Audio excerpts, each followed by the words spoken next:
So what about the other 1% of the UFO phenomenon? Has there ever been legitimate sightings? As promised, we're going to cover this 1% in a future episode, but I'll share with you something a wise man once shared with me. Before we should start focusing on dealing with problems outside our world, we should first focus on solving the problems within our world. And before you can start solving problems within your world, you first have to solve problems within yourself and within your surrounding environment of family and friends. So basically what I'm trying to say is that we have priorities that we need to focus on first and foremost so we can successfully build our lives and our minds. Now, it's no secret that the difference between what the government knows about UFOs and aliens and what is shared or released to the public is extremely enormous. And unfortunately, governments and several organizations on Earth are taking advantage of the UFO phenomenon to achieve worldly agendas. So why do we see particle beams, huge ones, firing at things that are, you were saying 200,000 Gs? Yep. I mean, go over that. Well, because I think it's part of a test for if there are bad guys out there. Or maybe they're doing preparations for factions. We may be looking at more than one faction. Remember, these groups tend to fragment. They fractally fragment so that you have wars within wars within wars. You know. But why would NASA release that footage? Well, remember, you've got all the good guys in NASA, and then you've got a few who are not good guys. The good guys don't know that there's something to keep secret. Remember, the lie's different at every level. They believe the lies they've been told. So when you set up a structure, an institution, which is supposed to be open and above board and is supposed to present live TV of the shuttle mission, they present live TV. Now, the controllers can't say, oh, well, you can broadcast this, but you can't broadcast that. Because the honest guys will then say, sure. Well, why can't we broadcast that? So people always say if this was happening, it would come out, and it is coming out. Well, I mean, I agree with you. When you've got the Catholic Church saying we need to love the aliens, they're our brothers, when you've got every major denomination saying it, when you've got all the movies, and you've got, in the 80s, huge programs at the Olympics with aliens landing, fake aliens, and you've got huge things the size of 3 football fields floating over Dallas, and stuff all over the place. Something's going on, and then I read government documents about fake extraterrestrial landings. Any of this. Why? I mean, you believe it's fake. Remember Operation Northwoods? Yes. Okay. Or we can go to the, September 11th. Governments do huge, big things to sway populations at key nodal points in history. They love hoaxes. Yeah, well, they manufacture history is what it is.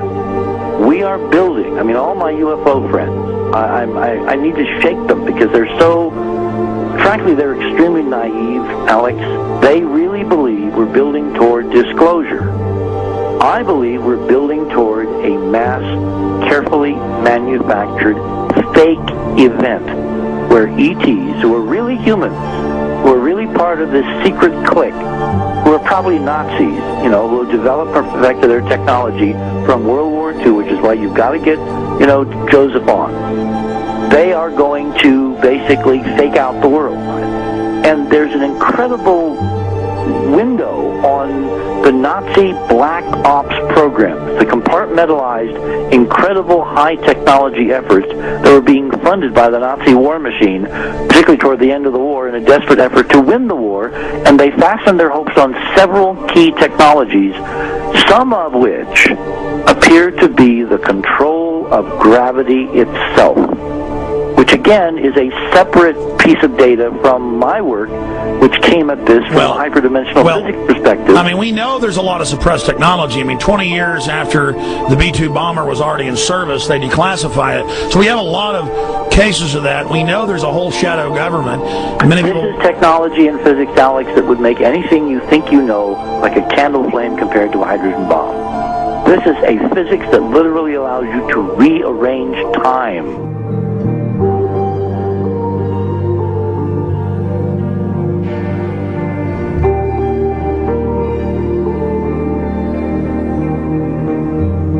But I mean, imagine you've got all these compartments in these pyramids within pyramids of compartmentalization. That's why that's the New World Order symbol. And we don't know what they've got because they are so secret. We know they lie so much. We just know it's advanced. Mainline scientists say they're 30 years advanced. So Richard C. Hoagland, what I'm saying to you is, I'm entertaining what you're saying. I respect you. I think you're a great guy. My only issue is, like you said, dealing with what we know they could be up to. The fact, Alex, we have done experiments. We have our own data. We have experiments now from the Soviet Union. 30, 40 years when the Iron Curtain came down, when Glasnost finally prevailed, a huge amount of stuff was declassified from the KGB as well. And we now have put this data together. We not only know what the physics is, we know what it can do, we know what it's based on, we know how to make it work. We've seen in our own experiments ample evidence. We've seen experiments across the American landscape and even in Europe that vindicate various parts of this. And the latest thing I'm working on, it looks like von Braun himself was deeply involved in some of this early physics experimentation, but they're keeping all the good stuff for themselves. The reason is that if we got access to the good stuff, if we got access to the technologies, the energy, we wouldn't be worried about $4, $5 a gallon gas or $10 a gallon gas. We would live like people are supposed to live, all 6 billion of us who could live lightly on the earth, Alex, with this technology. And live longer. Absolutely, and better, and you could live to 200-300 and have the virility of your 20s and 30s. There's extraordinary medical breakthroughs, there's extraordinary physics breakthroughs, technology breakthroughs, energy. It's all been kept away. Think about it. We're already on a planet hurtling through space, all these wonders around you, and you've been taught it's bizarre to question, and that's because there's so many kooks in the alternative movement who do talk about ridiculous, Hollywood-style green men, instead of really looking at the shadow government and all these crazy secret societies that are admittedly running NASA and the shadow government. Now, ladies and gentlemen, during this talk that I'm going to give you, I'm going to explain to you the history of this phenomenon, who the secret government really is, and I will name them by name, beginning group, the study group. I will tell you who they are today. I'm going to tell you what this is all about. I'm going to tell you who's selling drugs to your children, and I'm going to tell you why the United States government is afraid for you to find out what the truth is regarding UFOs.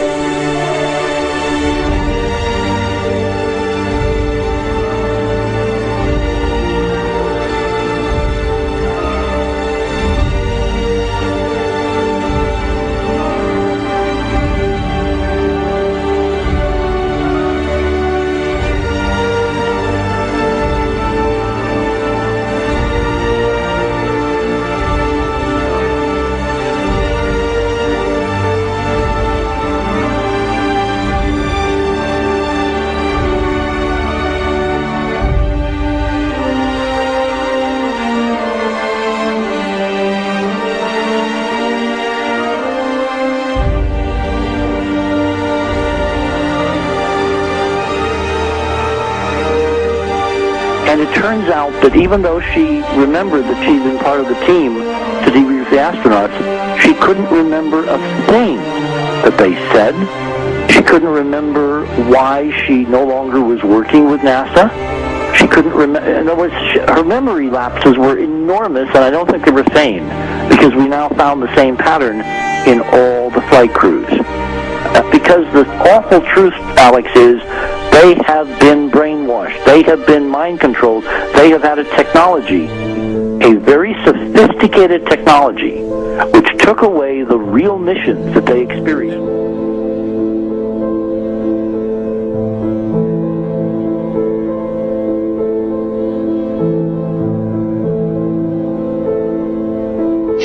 Sorry.